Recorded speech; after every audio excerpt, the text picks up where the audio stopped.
नमस्कार दोस्तों। सोचिए जरा, अगर आज इसी पल आपको अपनी जिंदगी से वो सब छोड़ देने का मौका मिल जाए जो आपको अंदर ही अंदर तोड़ रहा है, वो यादें जो रात को सोने नहीं देती, वो लोग जिन्होंने आपको कम समझा, वो बातें जो दिल में चुभती रहती हैं, वो डर जो आपको आगे बढ़ने से रोकता है, तो क्या आप छोड़ पाएंगे? सच बताइएगा, क्योंकि ज्यादातर लोग यहीं पर हार जाते हैं। हम छोड़ना चाहते हैं लेकिन छोड़ नहीं पाते। हम आगे बढ़ना चाहते हैं लेकिन हमारा अतीत हमारी टांग खींच लेता है। हम शांति चाहते हैं लेकिन हमारा दिमाग पुराने सीन बार बार चला देता है। और यहीं से शुरू होती है हमारी असली परेशानी। ये वीडियो सिर्फ एक ऑडियो बुक समरी नहीं है, ये एक आईना है जिसमें आपको आप खुद दिखाई देंगे। ये वीडियो आपको ये नहीं सिखाएगा कि दर्द क्यों हुआ, बल्कि ये सिखाएगा कि दर्द के साथ जीना कैसे बंद किया जाए। यह वीडियो आपको ये नहीं कहेगा कि सब कुछ ठीक हो जाएगा, बल्कि ये बताएगा कि अगर सब कुछ ठीक न भी हो तब भी आप मजबूत कैसे रह सकते हैं। ज्यादातर लोग अपनी जिंदगी में इसलिए अटके रहते हैं क्योंकि उन्होंने पकड़ कर रखा होता है उन चीजों को जिन्हें कब का छोड़ देना चाहिए था। किसी इंसान की याद, किसी रिश्ते की उम्मीद, किसी गलती का पछतावा, किसी सपने का टूटना, या फिर उस डर का बोझ कि लोग क्या कहेंगे। निक ट्रेंटन की ये किताब हमें यही सिखाती है कि लेटिंग गो कोई कमजोरी नहीं है, बल्कि सबसे बड़ी ताकत है। लेकिन लेटिंग गो का मतलब ये नहीं कि आप हार मान रहे हैं, इसका मतलब है कि आप खुद को चुन रहे हैं। इस वीडियो को सुनते हुए कई बार आपका मन करेगा कि इसे पॉज कर दें, क्योंकि कुछ बातें सीधे दिल पर लगेंगी, कुछ सच्चाइयां अनकंफर्टेबल होंगी, और कुछ पल ऐसे होंगे जहां आपको लगेगा कि ये शब्द आपके लिए ही लिखे गए हैं। और यही इस वीडियो की सबसे बड़ी खासियत है। अगर आप इस वीडियो को आधा छोड़ देंगे तो आप वही करेंगे जो अब तक करते आए हैं, यानी खुद से भागना। लेकिन अगर आप इस वीडियो को अंत तक सुनते हैं तो हो सकता है आज के बाद आपकी सोच का तरीका बदल जाए, आपकी भावनाओं को देखने का नजरिया बदल जाए, और सबसे जरूरी बात, आपकी जिंदगी हल्की महसूस होने लगे। ये वीडियो उन लोगों के लिए है जो स्ट्रांग दिखते हैं लेकिन अंदर से थक चुके हैं, जो सबको संभालते हैं लेकिन खुद को भूल गए हैं, जो मुस्कुराते हैं लेकिन अकेले में टूट जाते हैं। ये वीडियो आपको कोई जादू नहीं देगा, लेकिन एक चीज जरूर देगा, क्लैरिटी। और कई बार क्लैरिटी ही हीलिंग की शुरुआत होती है। इसलिए इस वीडियो को सिर्फ सुनिए मत, इसे महसूस कीजिए। हर लाइन को अपने जीवन से जोड़कर देखिए, क्योंकि हो सकता है जब आप बाहर नहीं, आपके अंदर ही छुपा हो आपके। और जब वीडियो खत्म होने लगे तब भी उसे हल्के में मत लेना, क्योंकि आखिरी शब्द वही होते हैं जो सबसे गहराई तक जाते हैं। अगर आप चाहते हैं कि ऐसे ही deep life changing audio books और समरीज आपको मिलती रहें, जो आपको सोचने पर मजबूर करें और अंदर से बदल दें, तो वीडियो को लाइक जरूर करना, चैनल को सब्सक्राइब करना, क्योंकि हो सकता है अगला वीडियो वही हो जिसकी आपको अभी सबसे ज्यादा जरूरत है। चैप्टर 1, छोड़ने की कला क्यों जरूरी है। जिंदगी की सबसे बड़ी विडंबना यह है कि हम वही चीजें सबसे ज्यादा पकड़ कर रखते हैं जो हमें सबसे ज्यादा दर्द देती हैं। हम सोचते हैं कि छोड़ देने से शायद हम हार जाएंगे, लोग हमें कमजोर समझेंगे, या फिर हमें ऐसा लगेगा कि हमने उस इंसान, उस रिश्ते या उस सपने की अहमियत कम कर दी। लेकिन सच ये है कि हम चीजों को नहीं पकड़ते, बल्कि चीजें हमें पकड़ लेती हैं। निक ट्रेंटन इस अध्याय की शुरुआत इसी कड़वी सच्चाई से करते हैं कि इंसान का दिमाग दर्द को छोड़ने के लिए नहीं बना, बल्कि उसे दोहराने के लिए बना है। कोई पुरानी बात, कोई अपमान, कोई धोखा या कोई असफलता, दिमाग उसे बार बार चलाता है जैसे कोई टूटा हुआ रिकॉर्ड। हम कहते हैं कि हम आगे बढ़ना चाहते हैं, लेकिन अंदर ही अंदर हम उसी दर्द को अपनी पहचान बना लेते हैं। हमें लगने लगता है कि अगर हमने उसे छोड़ दिया तो हम क्या रह जाएंगे। यही सबसे बड़ा झूठ है। छोड़ना किसी चीज को भूल जाना नहीं होता, छोड़ना उस चीज को अपनी जिंदगी को कंट्रोल करने से रोक देना होता है। इस अध्याय में बहुत साफ शब्दों में बताया गया है कि इमोशनल पेन तब बढ़ता है जब हम उसे रेजिस्टेंस देते हैं। हम चाहते हैं कि ऐसा हमारे साथ न होता, हम चाहते हैं कि लोग बदल जाएं, हम चाहते हैं कि बीता हुआ वक्त वापस आ जाए, लेकिन रियलिटी इससे बिल्कुल उलट है। जो हो चुका है वो हो चुका है। जितना ज्यादा हम उससे लड़ते हैं, उतना ही ज्यादा वो हमें अंदर से तोड़ता है। लेटिंग गो का मतलब ये नहीं कि आप गलत को सही मान लो, इसका मतलब ये है कि आप अपने मन को इस लड़ाई से बाहर निकाल लो। बहुत से लोग ये सोचते हैं कि अगर उन्होंने छोड़ दिया तो सामने वाला जीत जाएगा, लेकिन असल में जीत उसी की होती है जो शांति चुनता है। निक ट्रेंटन कहते हैं कि अटैचमेंट का सबसे खतरनाक रूप यह है कि हम अपनी खुशी को किसी और के बिहेवियर से जोड़ देते हैं। अगर वो अच्छा बोले तो हम खुश, अगर वो इग्नोर करे तो हम टूट जाते हैं। इस तरह हम अपनी जिंदगी की रिमोट कंट्रोल किसी और के हाथ में दे देते हैं, और जब तक आप ऐसा करते रहेंगे तब तक आप फ्री नहीं हो सकते। इस अध्याय में यह भी समझाया गया है कि लेटिंग गो एक प्रोसेस है, कोई एक दिन का फैसला नहीं। कभी कभी आप सोचेंगे कि आपने छोड़ दिया, लेकिन अगली ही रात वही यादें फिर से आ जाएंगी। इसका मतलब ये नहीं कि आप कमजोर हैं, इसका मतलब ये है कि आप इंसान हैं। असली स्ट्रेंथ ये है कि हर बार उन यादों को आने दो, लेकिन उन्हें बैठने मत दो। उन्हें देखो, महसूस करो और फिर खुद से कहो कि अब मैं इससे आगे बढ़ने का चुनाव कर रहा हूं। ये अध्याय हमें यह भी सिखाता है कि बहुत बार हम दर्द को इसलिए नहीं छोड़ते क्योंकि वो हमें फैमिलियर लगता है। अजीब लगेगा सुनने में, लेकिन दर्द भी कंफर्ट जोन बन जाता है। हमें पता होता है कि इसमें दुख है, लेकिन कम से कम ये जाना पहचाना है। खुशी में जाने के लिए अनजाने रास्तों पर चलना पड़ता है और दिमाग वही चीज डरता है। इसीलिए लेटिंग गो डरावना लगता है, लेकिन लेखक साफ कहते हैं कि अगर आप आज नहीं छोड़ेंगे तो यही बोझ कल और भारी हो जाएगा। समय अपने आप हीलिंग नहीं करता, सही डिसीजंस हीलिंग करते हैं। इस अध्याय का सबसे पावरफुल संदेश यही है कि आप अपने विचार नहीं हैं, आप वो इंसान हैं जो उन विचारों को देख सकता है। जब आप ये समझ जाते हैं तभी असली आजादी शुरू होती है। अगर आप इस एक बात को गहराई से समझ गए कि छोड़ना कमजोरी नहीं बल्कि खुद के लिए खड़े होना है, तो यहीं से आपकी हीलिंग की यात्रा शुरू हो जाती है। चैप्टर 2, ओवरथिंकिंग का जाल और उससे बाहर निकलने का रास्ता। इस अध्याय में निक ट्रेंटन सीधे उस दुश्मन पर वार करते हैं जो बाहर नहीं बल्कि हमारे अपने दिमाग के अंदर बैठा होता है, और वो है ओवरथिंकिंग। लेखक कहते हैं कि ज्यादातर लोग अपनी जिंदगी में इसलिए परेशान नहीं हैं क्योंकि उनके साथ कुछ बहुत बुरा हो रहा है, बल्कि इसलिए परेशान हैं क्योंकि उनका दिमाग हर छोटी बात को बड़ा बनाकर बार बार सोचता रहता है। एक ही घटना, एक ही बातचीत, एक ही गलती, दिमाग उसे 100 बार रिप्ले करता है और हर बार उसे थोड़ा और पेनफुल बना देता है। हम सोचते हैं कि हम सोचकर किसी सॉल्यूशन तक पहुंच जाएंगे, लेकिन असल में ओवरथिंकिंग सॉल्यूशन नहीं, सफरिंग पैदा करता है। इस अध्याय में बड़ी गहराई से समझाया गया है कि दिमाग का काम सोचना है, लेकिन जब सोच पर आपका कंट्रोल नहीं रहता तब वही सोच आपकी जिंदगी को कंट्रोल करने लगती है। ओवरथिंकिंग हमें फ्यूचर के डर में और पास्ट के पछतावे में फंसा देती है, और इस प्रोसेस में प्रेजेंट पल पूरी तरह बर्बाद हो जाता है। लेखक बताते हैं कि ओवरथिंकिंग की सबसे खतरनाक बात यह है कि ये आपको ऐसा फील कराती है कि आप कुछ कर रहे हैं, जबकि असल में आप सिर्फ अपने दिमाग के अंदर घूम रहे होते हैं। आप एक्शन नहीं ले रहे होते, आप बस सिनारियोज बना रहे होते हैं। कभी इमेजिन करते हैं कि अगर ऐसा हो गया तो क्या होगा, अगर उसने ऐसा कह दिया तो क्या होगा, अगर मैं फेल हो गया तो क्या होगा, और इसी अगर मगर में आपकी एनर्जी खत्म हो जाती है। इस अध्याय में यह भी बताया गया है कि ओवरथिंकिंग अक्सर कंट्रोल की इल्यूजन से पैदा होती है। हम सोचते हैं कि अगर हम हर पॉसिबल आउटकम के बारे में सोच लेंगे तो हम सेफ रहेंगे, लेकिन सच ये है कि जिंदगी कभी भी पूरी तरह प्रेडिक्टेबल नहीं हो सकती। जितना ज्यादा आप कंट्रोल करने की कोशिश करते हैं, उतना ही ज्यादा एंजाइटी बढ़ती है। निक ट्रेंटन साफ शब्दों में कहते हैं कि लेटिंग गो की शुरुआत यहीं से होती है, जब आप हर चीज को समझने और मैनेज करने की जिम्मेदारी अपने सिर से उतार देते हैं। इसका मतलब ये नहीं कि आप केयरलेस हो जाते हैं, इसका मतलब ये है कि आप बेवजह की मेंटल लड़ाई बंद कर देते हैं। लेखक प्रैक्टिकल तरीके से समझाते हैं कि ओवरथिंकिंग को रोकने का सबसे पहला कदम अवेयरनेस है।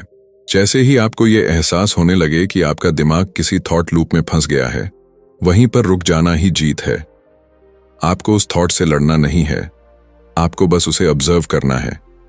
जब आप किसी थॉट को बिना जजमेंट के देखते हैं तो धीरे धीरे उसकी पकड़ ढीली पड़ने लगती है। इस अध्याय में यह भी बताया गया है कि इमोशंस को सप्रेस करना और लेटिंग गो करना दो अलग बातें हैं।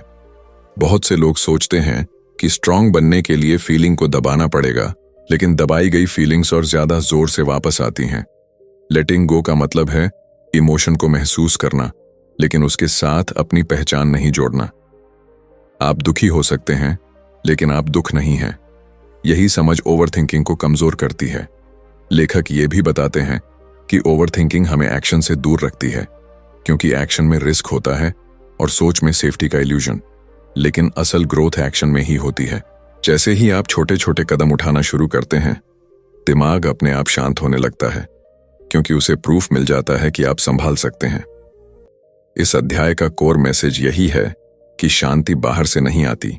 शांति तब आती है जब आप अपने दिमाग की हर बात पर भरोसा करना बंद कर देते हैं।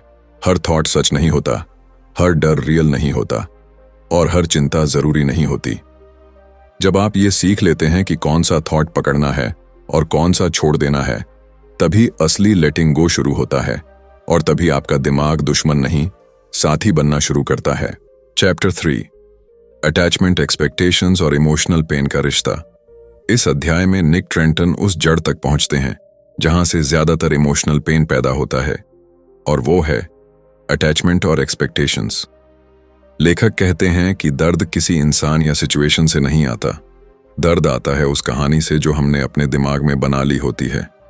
हम किसी इंसान से उम्मीद करते हैं कि वो हमें समझेगा, बदले में वैसा ही देगा, हमेशा हमारे साथ रहेगा, और जब रियलिटी उस उम्मीद से टकराती है तब हमें चोट लगती है। असल में इंसान नहीं बदलता, हमारी एक्सपेक्टेशंस टूटती हैं। इस अध्याय में बड़ी सादगी से समझाया गया है कि अटैचमेंट तब खतरनाक बन जाता है जब हम अपनी इमोशनल सेफ्टी किसी और के हाथ में दे देते हैं। हम सोचने लगते हैं कि अगर वो है तो मैं ठीक हूं, अगर वो चला गया तो मैं खत्म हो जाऊंगा। यही सोच हमें डिपेंडेंट बनाती है, और डिपेंडेंसी हमेशा डर पैदा करती है। लेखक बताते हैं कि हेल्थी कनेक्शन और अनहेल्थी अटैचमेंट में फर्क समझना बहुत जरूरी है। हेल्थी कनेक्शन में दो लोग एक दूसरे के साथ होते हैं क्योंकि वो चाहते हैं, लेकिन अनहेल्थी अटैचमेंट में हम किसी के साथ होते हैं क्योंकि हमें उसकी जरूरत होती है। जरूरत और चाहत के बीच का यही फर्क इमोशनल पेन की जड़ है। इस अध्याय में यह भी बताया गया है कि एक्सपेक्टेशंस अपने आप में बुरी नहीं हैं, लेकिन जब एक्सपेक्टेशंस रिजिड हो जाती हैं तब वो बोझ बन जाती हैं। हम चाहते हैं कि लोग हमारी तरह सोचें, हमारी तरह फील करें, हमारी तरह रिएक्ट करें, और जब ऐसा नहीं होता तब हमें लगता है कि हमारे साथ गलत हुआ है। निक ट्रेंटन कहते हैं कि हर इंसान अपनी सीमाओं, अपने डर और अपने अनुभवों के साथ जी रहा होता है। जब हम दूसरों से वो मांगने लगते हैं जो वो दे ही नहीं सकते, तब फ्रस्ट्रेशन पैदा होती है। लेटिंग गो का मतलब यहाँ ये है कि आप लोगों को वैसे ही एक्सेप्ट करें जैसे वो हैं, न कि वैसे जैसे आप चाहते हैं कि वो हों। इस अध्याय में इमोशनल पेन को एक टीचर की तरह देखा गया है। लेखक कहते हैं कि दर्द हमें पनिश करने नहीं आता, दर्द हमें ये दिखाने आता है कि हम किस चीज से जरूरत से ज्यादा जुड़े हुए हैं। जब भी किसी बात से बहुत ज्यादा चोट लगती है तो खुद से पूछिए कि मैं इससे इतना अटैच क्यों हूं। अक्सर जवाब वहीं मिल जाता है। इस अध्याय में यह भी समझाया गया है कि अटैचमेंट हमें प्रेजेंट में जीने नहीं देता। हम या तो फ्यूचर की उम्मीदों में खोए रहते हैं या पास्ट की यादों में उलझे रहते हैं, और इसी प्रोसेस में हम अभी के पल को खो देते हैं। लेटिंग गो हमें वापस प्रेजेंट में लाता है, जहां लाइफ सच में हो रही होती है। लेखक ये भी बताते हैं कि किसी को छोड़ना और अटैचमेंट छोड़ना दो अलग बातें हैं। आप किसी के साथ रहते हुए भी अटैचमेंट छोड़ सकते हैं, और किसी से दूर होकर भी अटैचमेंट पकड़े रह सकते हैं। असली फ्रीडम दूरी में नहीं, माइंडसेट में होती है। इस अध्याय का सबसे गहरा संदेश यही है कि जब तक आप अपनी खुशी का बोझ किसी और पर डालते रहेंगे, तब तक आप खुद को कमजोर बनाते रहेंगे। लेकिन जिस दिन आप ये सीख लेते हैं कि आपकी शांति आपकी अपनी जिम्मेदारी है, उसी दिन से इमोशनल पेन अपनी पकड़ खोने लगता है। अटैचमेंट ढीला पड़ता है, एक्सपेक्टेशंस हल्की हो जाती हैं, और जिंदगी धीरे धीरे आसान महसूस होने लगती है। चैप्टर 4, अतीत की यादें, पछतावा और खुद को माफ करने की ताकत। इस अध्याय में निक ट्रेंटन उस बोझ की बात करते हैं जो दिखाई नहीं देता लेकिन इंसान को अंदर ही अंदर सबसे ज्यादा थका देता है, और वो है अतीत। बीती हुई बातें, गलत फैसले, छूटे हुए मौके, कहे गए शब्द और अनकहे जज्बात, ये सब हमारे दिमाग में ऐसे जमा रहते हैं जैसे कोई भारी सामान जिसे हम रोज ढोते हैं। लेखक कहते हैं कि ज्यादातर लोग अतीत से इसलिए नहीं निकल पाते क्योंकि वो खुद को माफ नहीं कर पाते। हम दूसरों की गलती तो समय के साथ भूलने लगते हैं, लेकिन अपनी गलती को हम अपनी पहचान बना लेते हैं। हमें लगने लगता है कि मैंने ऐसा किया इसलिए मैं ऐसा हूं। यही सोच इंसान को अंदर से तोड़ती है। इस अध्याय में बहुत साफ तरीके से समझाया गया है कि पछतावा तभी तक काम का है जब तक वो आपको सीख दे, लेकिन जब पछतावा सजा बन जाए तब वो जहर बन जाता है। बार बार खुद को दोष देना आपको बेहतर इंसान नहीं बनाता, बल्कि आपको प्रेजेंट से काट देता है। निक कहते हैं कि अतीत को बदला नहीं जा सकता, लेकिन अतीत से रिश्ता बदला जा सकता है। आप या तो उसे एक कहानी बना सकते हैं जिससे आप रोज खुद को चोट पहुंचाते हैं, या फिर उसे एक सबक बना सकते हैं जिससे आप आगे बढ़ते हैं। फर्क सिर्फ इस बात का है कि आप किस नजरिए से देखते हैं। इस अध्याय में यह भी बताया गया है कि हमारा दिमाग नेगेटिविटी को ज्यादा पकड़ कर रखता है। एक गलती 10 अच्छाइयों पर भारी पड़ जाती है, और यही वजह है कि हम खुद को हाश तरीके से जज करते हैं। लेखक कहते हैं कि अगर आप किसी दोस्त से वैसे बात करें जैसे आप खुद से करते हैं, तो शायद वो दोस्त आपके साथ रहना ही छोड़ दे। खुद को माफ करना कमजोरी नहीं है, ये मैच्योरिटी है। इसका मतलब ये नहीं कि आपने जो किया वो सही था। इसका मतलब ये है कि आप खुद को आगे बढ़ने की इजाजत दे रहे हैं। इस अध्याय में लेटिंग गो का मतलब अतीत को भूलना नहीं, बल्कि अतीत को अपनी वर्तमान जिंदगी पर हावी होने से रोकना है। लेखक बताते हैं कि जब भी कोई पुरानी याद दर्द दे, तो खुद से ये पूछिए कि क्या मैं आज भी वही इंसान हूं जो तब था। ज्यादातर मामलों में जवाब होगा नहीं। इंसान बदलता है, सीखता है, ग्रो करता है, लेकिन जब तक आप खुद को उसी पुराने वर्जन में बांध कर रखते हैं, तब तक आप अपने विकास को रोकते हैं। इस अध्याय में फॉरगिवनेस को एक गिफ्ट की तरह देखा गया है, जो आप किसी और को नहीं, खुद को देते हैं। जब आप खुद को माफ करते हैं, तब आप अपने मन से वो बोझ उतार देते हैं जो आपको आगे बढ़ने से रोक रहा था। और जैसे जैसे ये बोझ हल्का होता है, वैसे वैसे जिंदगी फिर से सांस लेने लगती है। इस अध्याय का सबसे गहरा संदेश यही है कि हीलिंग फ्यूचर में नहीं, एक्सेप्टेंस में होती है। जो हो गया उसे बदला नहीं जा सकता, लेकिन जो होना है उसे बेहतर बनाया जा सकता है। और ये तभी मुमकिन है जब आप अतीत को उसके सही स्थान पर रख दें, यानी पीछे। चैप्टर 5, कंट्रोल छोड़ना और अनिश्चितता के साथ जीना सीखना। इस अध्याय में निक उस आदत पर रोशनी डालते हैं जिसे हम सुरक्षा समझते हैं, लेकिन जो असल में हमारी बेचैनी की सबसे बड़ी वजह बन जाती है, और वो है हर चीज को कंट्रोल करने की कोशिश। लेखक कहते हैं कि इंसान सबसे ज्यादा तब परेशान होता है जब उसे ये एहसास होता है कि जिंदगी उसकी मर्जी से नहीं चल रही। हम चाहते हैं कि लोग वैसा ही करें जैसा हम सोचते हैं, हालात वैसे ही बने जैसे हमने प्लान किया है, और भविष्य बिल्कुल साफ और प्रिडिक्टेबल हो। लेकिन जैसे ही जिंदगी इस स्क्रिप्ट से बाहर जाती है, हमारे अंदर डर, गुस्सा और एंग्जाइटी पैदा होने लगती है। इस अध्याय में बहुत गहराई से समझाया गया है कि कंट्रोल की चाह असल में डर से पैदा होती है। हमें डर लगता है कि अगर हमने चीजों को कसकर नहीं पकड़ा तो सब बिखर जाएगा। लेकिन निक ट्रेंटन कहते हैं कि जिंदगी को जितना ज्यादा कसकर पकड़ा जाता है, उतनी ही जल्दी वो फिसलती है। कंट्रोल हमें टेम्परेरी कंफर्ट देता है, लेकिन लॉन्ग टर्म में वही हमें थका देता है। लेखक बताते हैं कि हम अक्सर उन चीजों पर भी कंट्रोल करना चाहते हैं जो हमारे हाथ में होती ही नहीं, जैसे किसी का बिहेवियर, किसी का माइंडसेट या किसी सिचुएशन का आउटकम।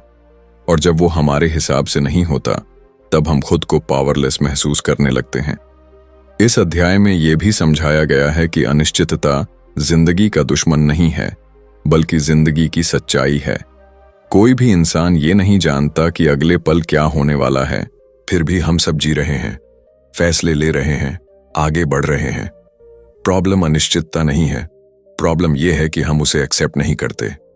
लेटिंग गो का मतलब यहां यह है कि आप इस सच को स्वीकार कर लें कि सब कुछ आपके कंट्रोल में नहीं होगा, और यही स्वीकार करना आपको अंदर से हल्का बना देता है। लेखक प्रैक्टिकल तरीके से बताते हैं कि जब आप कंट्रोल छोड़ना शुरू करते हैं तो इसका मतलब ये नहीं कि आप जिम्मेदारियां छोड़ देते हैं। इसका मतलब ये है कि आप अपना पूरा फोकस एफर्ट पर रखते हैं, आउटकम पर नहीं। आप अपना बेस्ट देते हैं, लेकिन रिजल्ट को लेकर खुद को टॉर्चर नहीं करते। इस माइंडसेट से एंग्जाइटी कम होने लगती है, क्योंकि अब आपकी शांति किसी एक रिजल्ट पर डिपेंड नहीं करती। इस अध्याय में यह भी बताया गया है कि कंट्रोल की आदत हमें प्रेजेंट से दूर ले जाती है।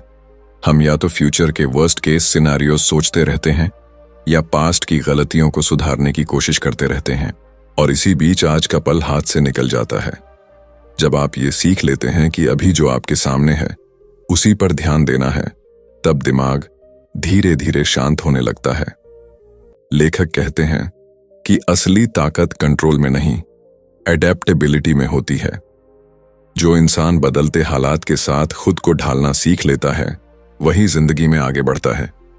इस अध्याय का कोर मैसेज यही है कि जिंदगी को मैनेज नहीं किया जा सकता, जिंदगी को जिया जाता है। जितना ज्यादा आप फ्लो के साथ चलना सीखते हैं उतना ही कम रेजिस्टेंस पैदा होता है, और जब रेजिस्टेंस कम होता है तब पेन भी कम होने लगता है। कंट्रोल छोड़ना डरावना लग सकता है, लेकिन उसी डर के पार वो शांति छुपी होती है जिसकी तलाश में इंसान पूरी जिंदगी भागता रहता है। चैप्टर 6, नई शुरुआत, खुद पर भरोसा और अंदर की आजादी। इस अध्याय में निक ट्रेंटन लेटिंग गो की यात्रा को उसके सबसे खूबसूरत पड़ाव तक ले आते हैं, जहां इंसान दर्द, डर और बोझ छोड़ने के बाद पहली बार खुद को हल्का और आजाद महसूस करता है। लेखक कहते हैं कि ज्यादातर लोग नई शुरुआत से नहीं बल्कि पुरानी पहचान छोड़ने से डरते हैं।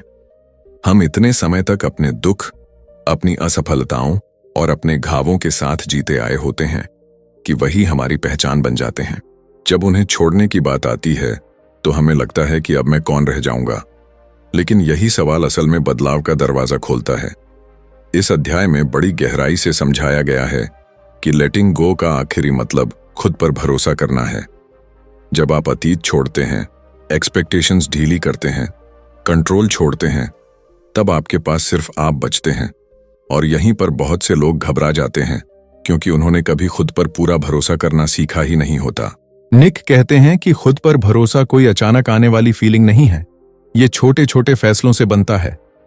हर बार जब आप अपने डर के बावजूद सही कदम उठाते हैं, हर बार जब आप खुद को रिस्पेक्ट देना चुनते हैं, हर बार जब आप अपने मेंटल पीस को प्राथमिकता देते हैं, तब आप खुद पर भरोसा मजबूत करते हैं।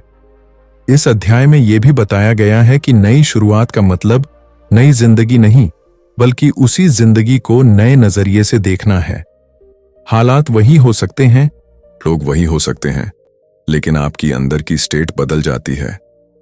जब आप अंदर से बदलते हैं तो बाहर की चीजों का असर अपने आप कम हो जाता है। लेखक बताते हैं कि लेटिंग गो के बाद इंसान को सबसे पहले जो चीज मिलती है वो है क्लैरिटी। अब आप हर चीज को ओवर एनालाइज नहीं करते, हर बात को दिल पर नहीं लेते और हर इंसान से वैलिडेशन नहीं मांगते। आप समझने लगते हैं कि आपकी कीमत किसी और की राय से तय नहीं होती। इस अध्याय में इमोशनल फ्रीडम को सबसे बड़ी सफलता बताया गया है। पैसा, रिश्ते और स्टेटस तब तक अधूरे हैं जब तक इंसान अंदर से आजाद नहीं है। जब आप ये सीख लेते हैं कि हर चीज को पकड़कर रखना जरूरी नहीं, तभी आप सच में जीना शुरू करते हैं। लेखक कहते हैं कि लेटिंग गो का सबसे बड़ा रिवॉर्ड यही है कि आप प्रेजेंट में आ जाते हैं। अब आप बीते हुए कल को सुधारने में एनर्जी नहीं लगाते और आने वाले कल से डरते नहीं। आप आज में रहते हैं और आज ही वो जगह है जहां शांति मिलती है। इस अध्याय का सबसे पावरफुल संदेश यही है कि हीलिंग कोई डेस्टिनेशन नहीं है, ये एक तरीका है जीने का। कुछ दिन आप मजबूत महसूस करेंगे, कुछ दिन कमजोर, लेकिन फर्क इतना होगा कि अब आप खुद को उस कमजोरी के लिए जज नहीं करेंगे। आप जानते होंगे कि आप प्रोसेस में हैं और यही अवेयरनेस आपको आगे बढ़ाती रहेगी। इस अध्याय के साथ निक ट्रेंटन ये साफ कर देते हैं कि लेटिंग गो का मतलब खाली हो जाना नहीं, बल्कि अननेसेसरी बोझ हटाकर अपनी जिंदगी में स्पेस बनाना है। स्पेस जहां शांति सांस ले सके, जहां खुशी बिना डर के आ सके और जहां आप खुद के साथ सुकून महसूस कर सकें। यही असली आजादी है और यही इस पूरी किताब का सार है। चैप्टर 7, लेटिंग गो को जीवन की आदत बनाना और सच्ची शांति पाना। इस आखिरी अध्याय में निक ट्रेंटन लेटिंग गो को किसी एक फैसला या फेज की तरह नहीं, बल्कि जीवन जीने के तरीके की तरह पेश करते हैं। लेखक कहते हैं कि ज्यादातर लोग सोचते हैं कि उन्होंने एक बार छोड़ दिया तो सब खत्म हो गया, लेकिन सच ये है कि जिंदगी हर दिन आपको कुछ न कुछ छोड़ने का मौका देती है। कभी किसी बात की उम्मीद छोड़नी पड़ती है, कभी किसी इंसान से वैलिडेशन की चाह, कभी अपने ही मन के डर, और कभी उस गुस्से को जो अंदर जमा होता रहता है। इस अध्याय में बहुत स्पष्ट रूप से बताया गया है कि लेटिंग गो कोई डेस्टिनेशन नहीं है जहां पहुंचकर सब आसान हो जाएगा, बल्कि ये एक डेली प्रैक्टिस है। जैसे आप रोज अपने शरीर को साफ करते हैं, वैसे ही दिमाग और दिल को भी साफ करना पड़ता है। अगर आप ऐसा नहीं करेंगे तो पुराने विचार, पुराने दर्द और पुरानी शिकायतें फिर से जमा हो जाएंगी। लेखक कहते हैं कि असली शांति तब आती है जब आप ये स्वीकार कर लेते हैं कि जिंदगी कभी परफेक्ट नहीं होगी। लोग हमेशा आपकी उम्मीदों पर खरे नहीं उतरेंगे और हालात कई बार अनफेयर होंगे, लेकिन इसके बावजूद आप खुद को कड़वा, नाराज या टूट हुआ इंसान बनने से बचा सकते हैं। इस अध्याय में यह भी समझाया गया है कि लेटिंग गो का सबसे प्रैक्टिकल रूप है चुनना। हर सिचुएशन में आपके पास एक चॉइस होती है, या तो आप रिएक्शन में जिएं या अवेयरनेस में। रिएक्शन में जीने वाला इंसान हर बात दिल पर लेता है, हर बात का जवाब देना जरूरी समझता है और हर नुकसान को अपनी ईगो से जोड़ लेता है। लेकिन अवेयरनेस में जीने वाला इंसान ये देख पाता है कि कौन सी लड़ाई जरूरी है और कौन सी छोड़ देना ही बेहतर है। यही समझ इंसान को मैच्योर बनाती है। लेखक बताते हैं कि जब आप लेटिंग गो को आदत बना लेते हैं तो आपकी एनर्जी बचने लगती है। अब आप हर बात पर खुद को एक्सप्लेन नहीं करते, हर इंसान को प्लीज करने की कोशिश नहीं करते और हर गलत चीज को सही साबित करने की जंग नहीं लड़ते। ये बची हुई एनर्जी धीरे धीरे आपकी ग्रोथ, आपकी खुशी और आपकी इनर पीस में लगने लगती है। इस अध्याय में ग्रेटिट्यूड को भी लेटिंग गो से जोड़ा गया है। निक कहते हैं कि जब आप उन चीजों पर ध्यान देना शुरू करते हैं जो आपके पास हैं, तब उन चीजों की पकड़ अपने आप ढीली पड़ने लगती है जो आपके पास नहीं है। ग्रेटिट्यूड आपको कमी से निकालकर संतोष की तरफ ले जाता है, और संतोष वही जगह है जहां मन सबसे ज्यादा शांत होता है। इस अध्याय में यह भी बताया गया है कि कई बार आपको लोगों को नहीं, बल्कि अपने उस वर्जन को छोड़ना पड़ता है जो अब आपके काम का नहीं रहा। वो वर्जन जो हर बात पर डर जाता था, जो हर रिजेक्शन को पर्सनल बना लेता था, जो हर गलती पर खुद को सजा देता था। लेटिंग गो का मतलब है खुद को इवॉल्व करने की इजाजत देना। लेखक कहते हैं कि जब आप बदलते हैं तो कुछ लोग आपसे दूर जाएंगे, और ये बिल्कुल नॉर्मल है। हर कोई आपकी नई सोच के साथ नहीं चल सकता, लेकिन इसका मतलब ये नहीं कि आपने कुछ गलत किया है। इसका मतलब सिर्फ इतना है कि आप आगे बढ़ रहे हैं। इस अध्याय का सबसे गहरा संदेश यही है कि शांति बाहर नहीं मिलती। शांति तब आती है जब आप अंदर की लड़ाइयों से बाहर आ जाते हैं, जब आप खुद को यह साबित करने की जरूरत छोड़ देते हैं कि आप सही हैं, जब आप हर चीज को समझने की जिद छोड़ देते हैं, और जब आप ये मान लेते हैं कि कुछ सवालों के जवाब नहीं होते। लेटिंग गो आपको कमजोर नहीं बनाता, ये आपको हल्का बनाता है, और जब इंसान हल्का हो जाता है तभी वो खुलकर जी पाता है। इस किताब का अंत इसी सच्चाई के साथ होता है कि जिंदगी को पकड़कर नहीं जिया जाता, जिंदगी को महसूस करके जिया जाता है। जितना ज्यादा आप छोड़ना सीखते हैं, उतना ही ज्यादा आप पाते हैं शांति, क्लैरिटी और खुद के साथ एक गहरा कनेक्शन। और यही लेटिंग गो की असली कला है। अगर आप यहां तक इस वीडियो के साथ बने रहे हैं तो इसका मतलब साफ है कि आप सिर्फ सुन नहीं रहे थे, आप महसूस कर रहे थे। आपने अपने अंदर कहीं ना कहीं उस बोझ को पहचाना है जिसे आप कब से ढोते आ रहे थे। हो सकता है वो कोई इंसान हो, कोई याद हो, कोई पछतावा हो, कोई डर हो, या फिर वो वर्जन हो जो अब आपके काम का नहीं रहा। इस ऑडियो बुक समरी का मकसद आपको ये बताना नहीं था कि आपकी जिंदगी में क्या गलत है, बल्कि आपको ये एहसास दिलाना था कि आप उससे बाहर निकल सकते हैं। लेटिंग गो का मतलब भागना नहीं होता। लेटिंग गो का मतलब होता है खुद को वो शांति देना जिसके आप हकदार हैं। आज अगर इस वीडियो की एक भी बात आपके दिल तक पहुंची है, अगर किसी एक लाइन ने भी आपको अंदर से हिला दिया है, तो इसे यहीं खत्म मत होने दीजिए। आज से छोटे स्तर पर ही सही, लेकिन छोड़ने की प्रैक्टिस शुरू कीजिए। हर वो सोच जो आपको कमजोर बनाती है, हर वो उम्मीद जो आपको तोड़ती है और हर वो डर जो आपको रोकता है, उसे धीरे धीरे अलविदा कहिए। याद रखिए, हीलिंग ओवरनाइट नहीं होती, लेकिन डिसीजन एक ही पल में लिया जा सकता है। और अगर आपको लगता है कि ऐसे ही डीप, मोटिवेशनल और लाइफ चेंजिंग ऑडियो बुक्स आपकी जिंदगी में क्लैरिटी ला सकते हैं, तो इस वीडियो को लाइक जरूर कीजिए, क्योंकि आपका एक लाइक इस तरह के कंटेंट को और लोगों तक पहुंचाने में मदद करता है। चैनल को सब्सक्राइब करना मत भूलिए, ताकि जब भी जिंदगी भारी लगे, जब भी मन उलझा हुआ हो, आपको एक ऐसी आवाज मिले जो आपको संभाल सके। बेल आइकॉन को भी प्रेस कर दीजिए, क्योंकि अगला वीडियो हो सकता है ठीक उसी सवाल का जवाब लेकर आए जो अभी आपके मन में चल रहा है। कमेंट में जरूर लिखिए कि इस वीडियो का कौन सा हिस्सा आपको सबसे ज्यादा टच कर गया, क्योंकि कभी कभी आपकी एक लाइन किसी और के लिए हीलिंग बन सकती है। याद रखिए, आप टूटे हुए नहीं हैं, आप बस थके हुए हैं, और थकान आराम से दूर होती है, खुद से लड़कर नहीं। खुद को समय दीजिए, खुद पर भरोसा रखिए, और सबसे जरूरी बात, खुद को छोड़िए मत। सिर्फ वो छोड़िए जो आपको पीछे खींच रहा है। यही लेटिंग गो है, और यही से आपकी नई शुरुआत होती है। धन्यवाद दोस्तों।